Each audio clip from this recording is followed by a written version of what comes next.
Sayup bergema di subuh sunyi, memanggil kepada muslimin segera berbakti kepada Ilahi.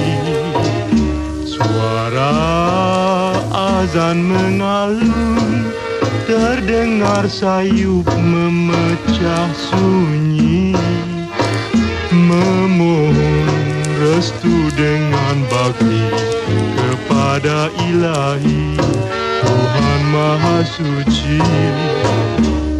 Terdengar suara takbir, muji nama Ilahi.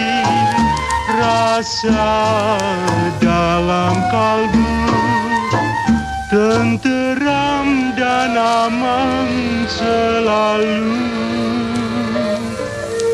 Kini tiba masanya hati gembira di hari raya, bertemu sanak dan saudara, bermaaf-maafan dengan keikhlasan.